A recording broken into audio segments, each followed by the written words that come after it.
Hello, people. So I'm going to talk about iatrogenic concerns. Yeah, kind of. We all go through different kinds of treatments. The food we eat is somebody treating us. Yeah, we did something good, treating us. We call it as treatment. But the food we eat is also curating us, doing stuff from inside. What you eat becomes you. In a diesel vehicle, you put petrol, that won't become the moving vehicle. Yeah. We're functioning, we're doing many stuff right from birth. We're a moving vehicle. Yeah. So we've been under different kinds of treatments.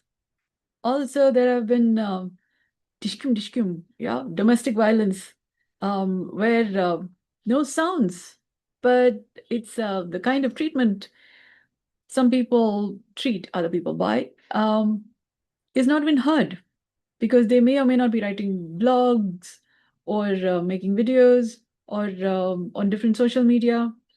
And we have humanity cross boundary concerns from also the silent spaces. Also, I'm talking with words. And we have birth rate concerns across the globe. Also, population below replacement is some such things I heard. Now, if you know about the red dot revolution, I don't know if it's still there, but then it's talking about domestic violence. It talks about a red dot.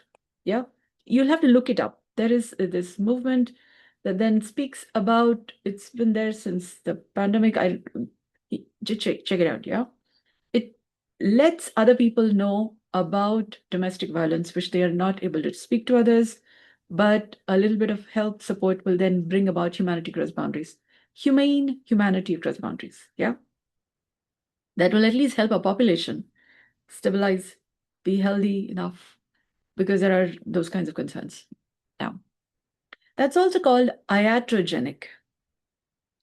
People also go to different kinds of treatments, therapies, and the treatment that they've had, and I'm not just talking about just domestic violence or that, but I'm just talking about go to, say, a doctor, there are therapists, there are different kinds of healthcare facilitators, and the treatment they give, even say a mother, baby, yeah, that's also a treatment. Different kinds of care, health care, different kinds of care.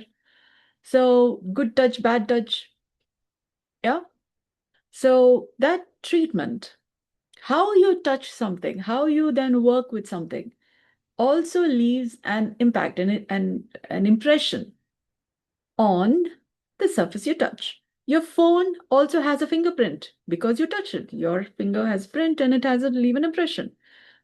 You watch a movie on a screen, theater, that is images projected onto a screen and you see the movie.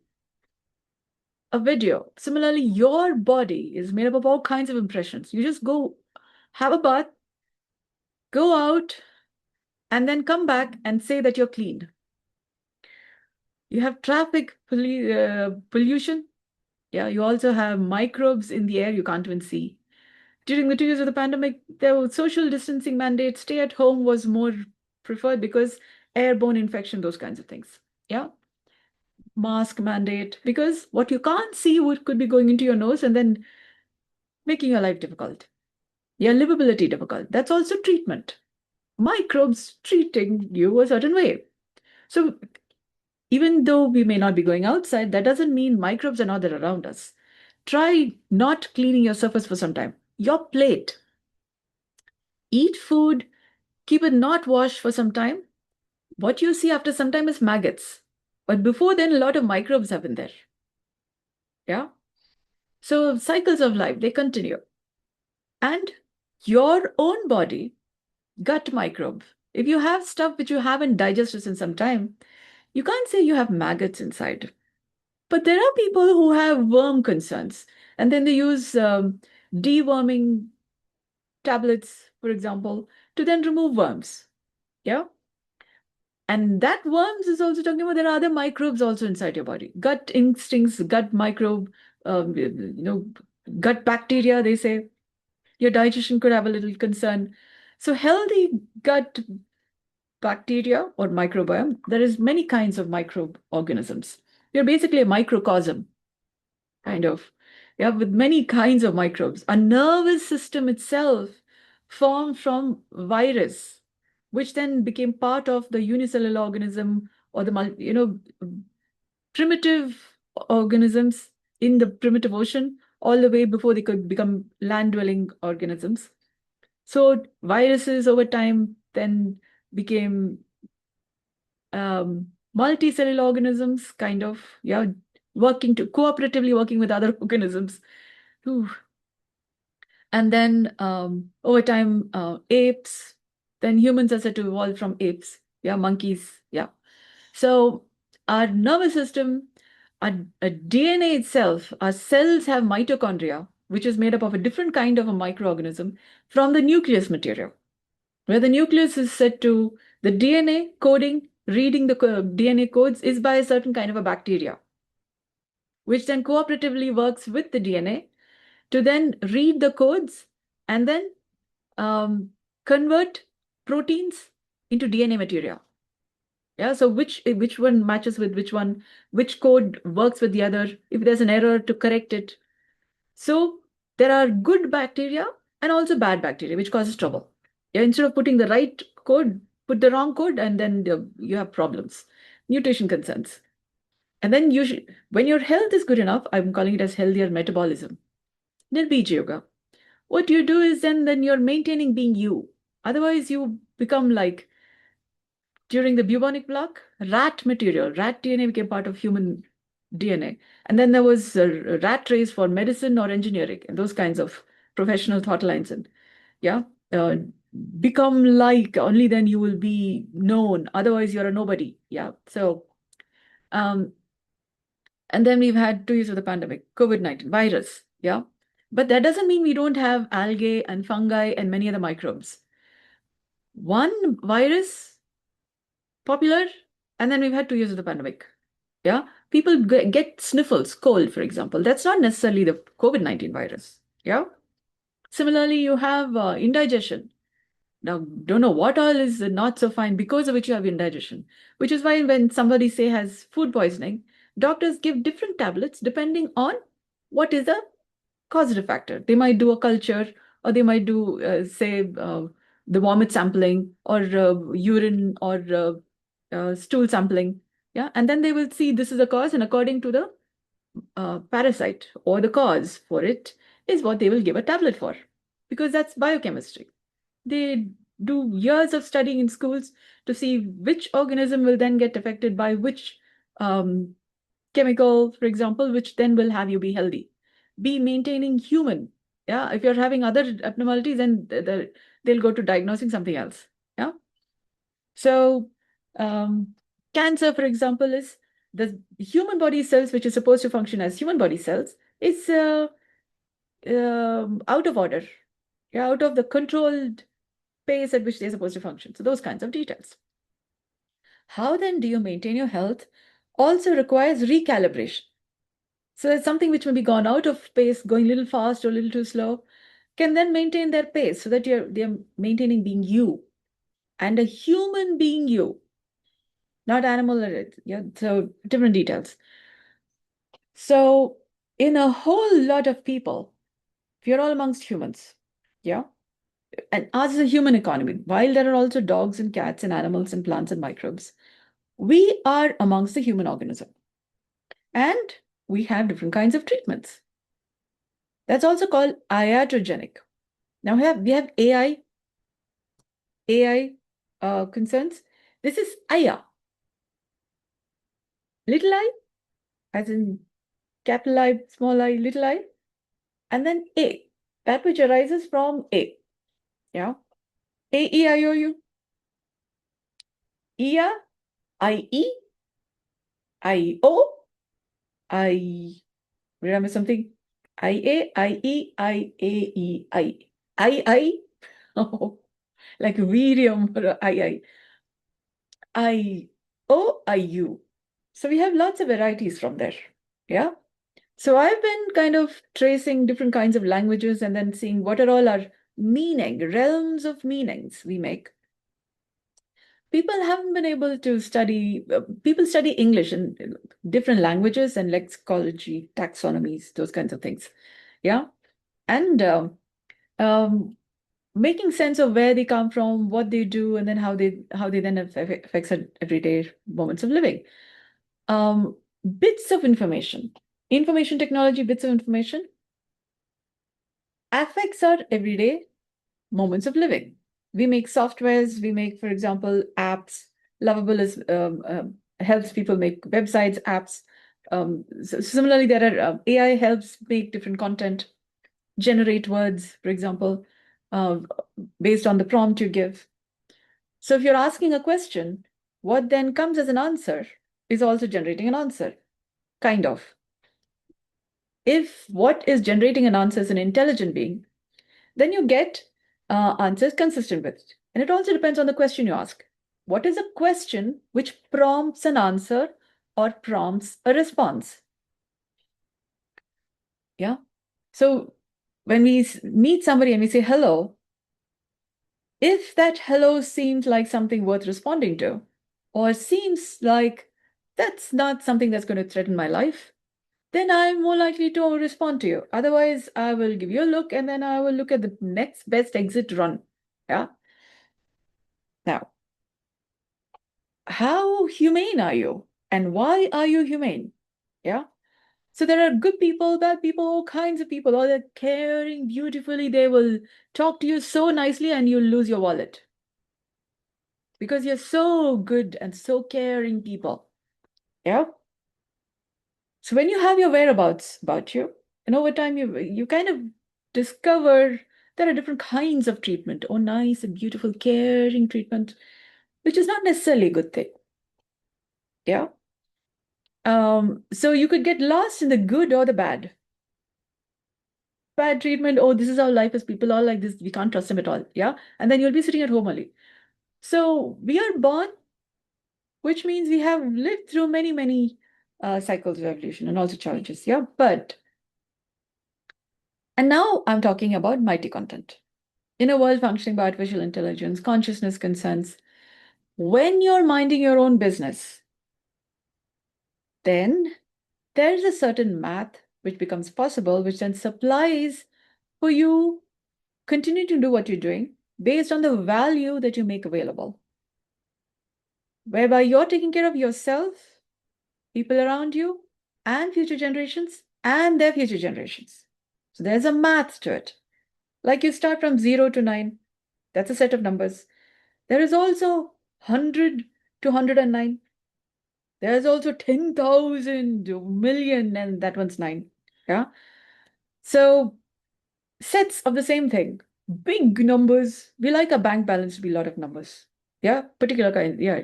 So, and we also like, for example, gold, which then has a certain value based on the economy and then how they evaluate, say, a phone, which has been used for 10 years, versus a new one, versus gold and the quality of it, the carat of it, versus a chair, which is also called stock market. They evaluate the value of things. And your own worth as a person, what you do, and then evaluate it against different details. For example, there is record of what you do. Which school did you go to? Did you go to school? So since your birth, from your birth certificate, that certificate is talking about somebody's recording details. Yeah. So we're all on planet Earth, and they found the need to record births also. Yeah. So you're part of a registry. Right from there is information being tracked about who you are, what you do, what you make available. And then your worth is evaluated. Self-worth. Now you can think of yourself to be what you think to be, and people may or may not know what you're doing. For that, you would also, when you're, say, making content, talking about stuff, and then we're part of Earth system. Earth as in a big organization, and our body occupies some space on Earth, latitude, longitude. And Earth as an organization deems you to be well enough, worthy enough to be on this side of life, which is why you're occupying space. Otherwise, it's all very economical, ecological, yeah? So whether or not somebody else knows your worth, what you then do adds up in a certain math. People have been calling it the hard problem of consciousness. Yeah? How does a person's number, a dot, have an influence? How is that mattering? Or rather, consciousness, look it up on Google or Wikipedia. What's a hard problem of consciousness? Reality, for example, is one part of it. Meaning is one part of it. How then do you, people have been tracking numbers, languages, those kinds of bits of information. But what is meaning? Yeah. And how is reality then shaped by meaning and those consciousness and intangible world heritage? It's part of intangible. We have inherited it. It's a heritage that we have, but we couldn't quite hold on to it. It's like software, which if it's, say, becoming hardware or that there are things made from the software, you can kind of track it. But software, they're still tracking some bits of information. Yeah. But what about what then enables the creation of that software? Or for life, a person has life. What then has a life be that life? And then what's the value of a life? Yeah.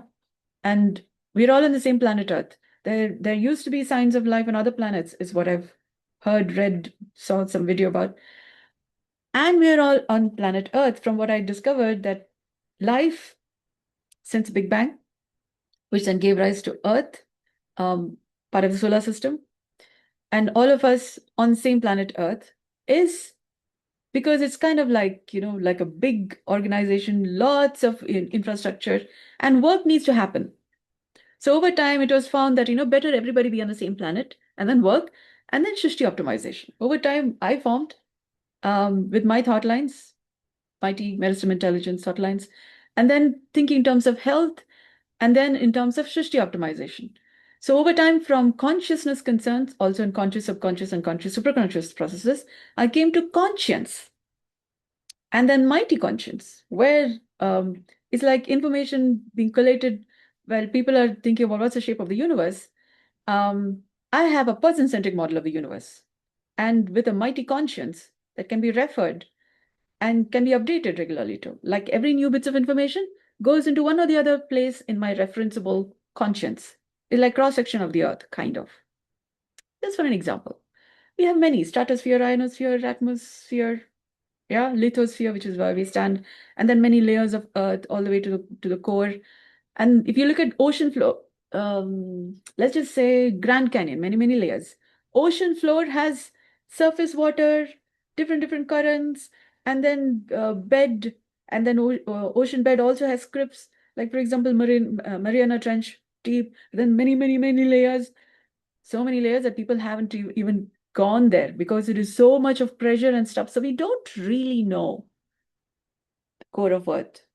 Yeah. Through echo and all of that, there is a certain estimate of this. Maybe there's like people sending sonar out into space. And then if it hits something, then they say, oh, there must be a planet there or or asteroid or some, according to the sound of, you hit a wall versus a chair table, different sounds. And it must be it. We kind of like, am I right? Am I right? And then we kind of arrived at this is more right than not. Many people also agree this must be a wall, like Six Blind Men and the Elephant. By consensus, we say this is a chair. And by consensus, we say this is a human versus microbe versus different constructs. Yeah. I'm probably scaring. What if what we're looking at is not what we're looking at? There have been several ideas bounced off of and arrived at the human being looks like this. Yeah, a silhouette of a human being. But one of the questions I had in school is also, how do we know what we see is what is true? Because the image goes into your eye, in your lens, it reverses, reflects back, and then is processed inside your brain. And then from there, you recognize through your lens on what you're seeing, and then say that's a chair. Yeah. So how sure are you of what you're seeing? What if your information processing system is a little, yeah, and then you're seeing a chair, but you're recognizing, oh, table. Then you'll say there is a mismatch. Yeah. Because you're seeing one thing, but your insides, so your information processing system is a little off. Yeah. So how then do you recognize which is which? How then do you recalibrate for health?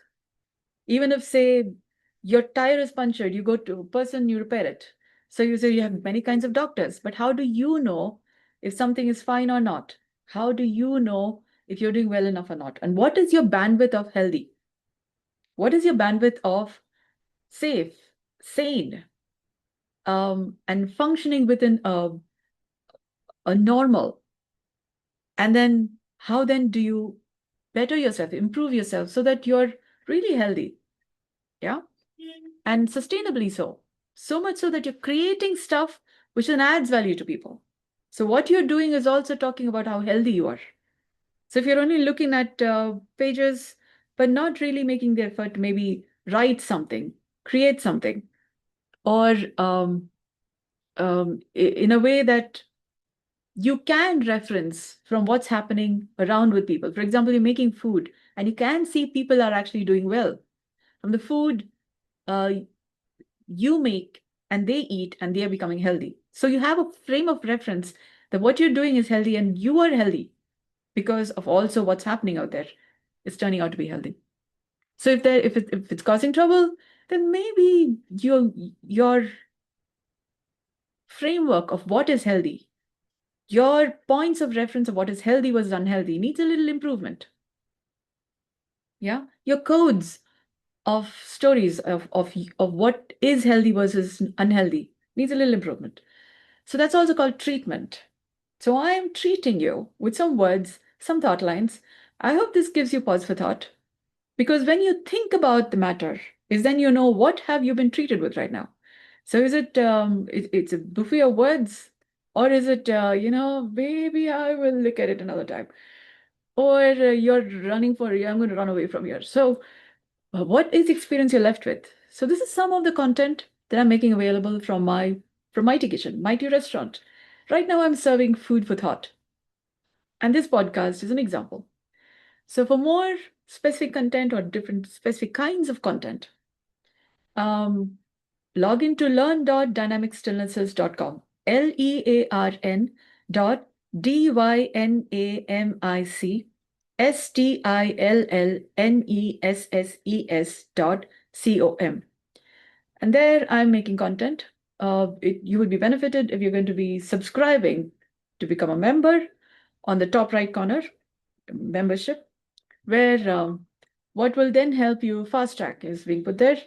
Um, so if you're going to start there, then things may become easier. There are a suite of benefits there. So I'm making content, making things better, different other choices. So you can then see if you'd like to see a digital product, or if you'd like to see this course talking about this aspect, or would you like to be part of the community and then see what happens? So options. I'm just collecting options. So you could also check out my different social media on my website, www.dynamicstillnesses.com. There is this page called Mighty Map, on which is the list of all the different social media that I'm putting content every now and then. You would get different bits of information. For example, this podcast is a bit of information, a bite of information.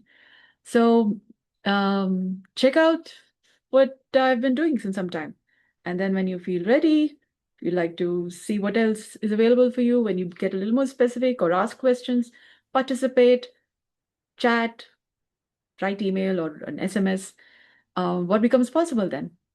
Because I found the more you participate and the more variety of things you participate, what you get compounds over time. So there is compounded benefits. And I also found the longer you're invested in Mighty, different suites of, so there are different services. On the top right corner of learn.dynamicstillnesses.com, Mighty School, you'll find you'll find a tab called services, where you'll find several kinds of services. So there are different formats by which to participate. So I found the longer you're invested and in different formats, the better are the returns. So check it out, see what is it I'm talking about and what's my claim. Yeah. This is something that I found over time. You would have to verify and then see how is it beneficial to you. Thank you so much for your kind interest. I hope this has been of value to you. Good day. Just bridging the gaps, with a little bit of this. Good day.